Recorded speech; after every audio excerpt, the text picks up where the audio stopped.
International যে সমস্ত organisation আছে আর্টিস্টদের, একটা হচ্ছে পিয়া এবং অন্যান্য আরও অর্গানাইজেশন আছে, আমি সেগুলোর সঙ্গে অ্যাপ্লিকেশন করতে চাই। এই পৃথিবীতে দুটো জিনিস আছে, একটি হচ্ছে জয় আর একটি হচ্ছে পরাজয়। আমরা সবাই জয়ী হতে চাই, পরাজয় আসলে কেউই চায় না, কিন্তু জয়ী হতে হলে পরাজয়ের ভিতর দিয়েই জয়ী হতে হয়। তো এই জয়ের অনুভূতিটা আসলে প্রকাশ করা যায় না খুব সহজেই। আমাদের কোয়ার্টিস্ট তারা যোগ্য মনে করেছে, সেজন্য আমাকে ভোট দিয়েছে। এই দায়িত্ব কঠিন, আমি এই দায়িত্ব পালন করতে চাই এবং তাদেরকে এই কাজের মাধ্যমে তারা যে আমাকে জয়ী করেছে, আমি পরিপূর্ণ আমার দায়িত্বটা পালন করতে পারলেই আমি হ্যাপি হব।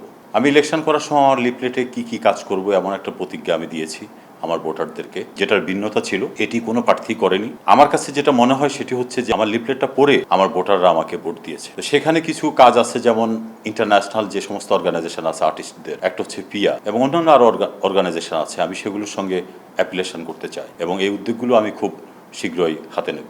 এই দায়িত্বটা অনেক কঠিন। ইন্টারন্যাশনাল অ্যাফেয়ার্স সেক্রেটারি, প্রথমত আমি দেখব বিগত দিনে আমাদের এই পদটার জন্য কারা কি করেছে, কতটুকু কাজ বাকি আছে বা কিছু বাকি আছে কিনা, এবং ভবিষ্যতে পরিকল্পনা অনুযায়ী আমি কতদূর নিয়ে যেতে পারি এই ইন্টারন্যাশনাল কমিউনিকেশন। সব কিছুর ঊর্ধ্বে হবে যদি আমরা আমাদের সিনেমাটাকে ফিরিয়ে নিয়ে আসতে পারি। আমি মূল কথা বলবো, আমাদের ইন্ডাস্ট্রিতে যে সমস্ত প্রডিউসার ইনভেস্ট করে, প্রডিউস করে, তারা তাদের মূলধনও ফেরত পায় না। তা আমরা খুব শীঘ্রই আমরা চেষ্টা করব যে আমাদের প্রডিউসারদের ইনভেস্টমেন্ট সিকিউর করা যায় কিভাবে। আপনাদের মাধ্যমে একটা তথ্য আমি দিতে চাই, চায়নার মতো একটা কান্ট্রিতে ইয়ারলি $9 বিলিয়ন তাদের রেভিনিউ হয় সিনেমা থেকে, অথচ আমরাও 20 কোটি জনগোষ্ঠীর একটি দেশ, সেখানে $2 বিলিয়ন আমাদের রেভিনিউ আসার কথা, কিন্তু আমাদের ইন্ডাস্ট্রি নষ্ট হয়ে গেছে। চায়নাতে আমি আর একটা জিনিস লক্ষ্য করেছি, আমি কিছু ডেটা দেখেছি, সেই ডেটার মধ্যে আমি পেয়েছি সিনেপ্লেক্স এবং অন্যান্য জায়গা থেকে প্রডিউসাররা অন্তত 50% টাকা টিকেটের পায়, আমরা সেখানে 20%, 30% এরকম টাকা পাই। তা আমরাও সরকারের কাছে অনুরোধ করব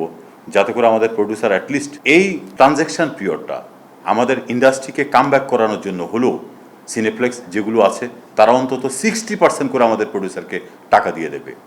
যদি তারা দিতে পারে টিকেটের 60% টাকা, আমি বিশ্বাস করি আমাদের সিনেমা ঘুরে দাঁড়াবেই। আমার প্রথম মিটিংয়ে কয়েকটা এজেন্ডা আছে, তার মধ্যে এজেন্ডাদের মধ্যে হচ্ছে, প্রথম এজেন্ডা হচ্ছে আমার জানতে চাওয়া বিগত দিনে যে সমস্ত আমাদের ইন্টারন্যাশনাল কমিউনিকেশন হয়েছে তার ইমেল অ্যাড্রেস, তার ডাটাবেজ আমাকে অফিসিয়ালি হস্তান্তর করা এবং আমাকে আরও জানানো যে কি ধরনের কাজ বাকি আছে, যেটা আমি পরবর্তীতে শেষ করার জন্য শেষ করতে আমার জন্য সুবিধা হবে।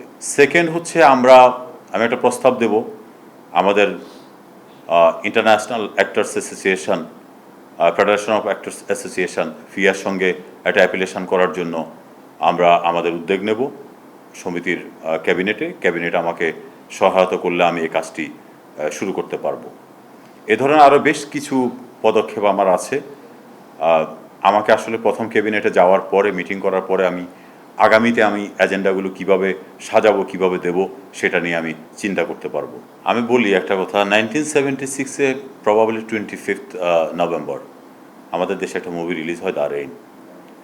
তার কিছুদিন পরেই আমাদের প্রয়াত শহীদ প্রেসিডেন্ট জিয়াউর রহমান ক্ষমতায় আসার পরবর্তীতে জার্মানিতে যায়। তখন সাংবাদিকরা ওনাকে নিয়ে কলাম লিখেছিল যে দ্য রেইনের প্রেসিডেন্ট এসেছিল।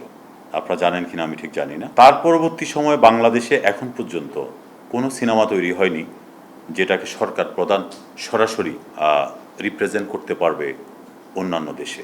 আমি চেষ্টা করব আমার এই 2 বছর মেয়াদকালে কি করে একটি ভালো সিনেমা তৈরি করে অন্তত আমাদের দেশে সরকার প্রধান যিনি আছেন জনাব তারেক রহমান, যাতে করে আমাদের মুভি নিয়ে বিদেশে বলতে পারে যে এটি আমাদের বাংলাদেশের চলচ্চিত্র।